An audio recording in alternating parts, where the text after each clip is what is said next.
Naively, I never imagined that our family would be affected by drugs because it was just not something that I was aware of. I'm married to Margaret, 40 years. We had 3 children, Samuel, Stephen and Daniel. And I was in the wealth management industry latterly as a senior executive. And it was very much a sort of traditional family situation, a really, really happy family life. Margaret and I, we'd never experimented with drugs. We would have automatically imagined that drugs were just wrong and that you should avoid them. My son Daniel was funny, gregarious, smart, bright, loved his brothers, loved his wife, a really, really nice guy. Daniel was 29 when he died. Daniel had said he intended to celebrate over the weekend because he had a new job. He ordered these pills over the dark web, and clearly that's what they took as part of their celebration. The death certificate says that he took MDMA and heroin, and the combination was an overdose. If he'd been told they were heroin, I think he would have balked at that. There is absolutely no doubt that Daniel died as a result of a mistake. He loved life. You could say that maybe he should have known better. I'll say that to the thousands of bereaved parents and children across all social classes who are affected by this. They should have known. Really? Is that the best we can do? Do we not have an obligation as a society to protect people? There is a huge demand for recreational drugs.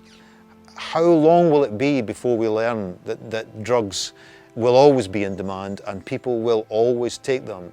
Society can't just say, we don't like it, we think it's wrong, it's illegal. That's not going to work. People will continue to do it, as Daniel did. Daniel was a lovely guy. He was an honest guy. He was an upstanding guy. Imagine a world where it was accepted that he may well take a couple of pills to celebrate.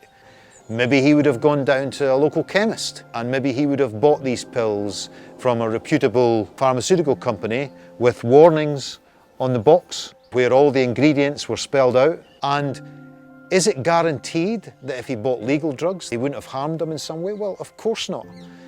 Smoking harms you, alcohol harms you, eating too much harms you. Nobody's suggesting that drugs may not harm you. But if people are going to take drugs, what can we do to minimize the ill effects? So when I talk about bringing drugs into the legal framework, that is anything but a free-for-all. Look at any other industry that we have, whether it's alcohol or tobacco or financial services, advice. The one thing that's common with all of these things that stops harm is regulation.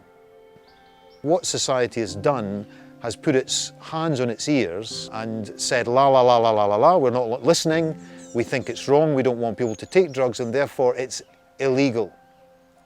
So that's created a multi-billion-dollar industry of illegal manufacture, distribution and supply of drugs. I would like government to look at the evidence, with all the spending on police and prisons, to see what is happening amongst families, to feel some of that pain, and to think, is there another way?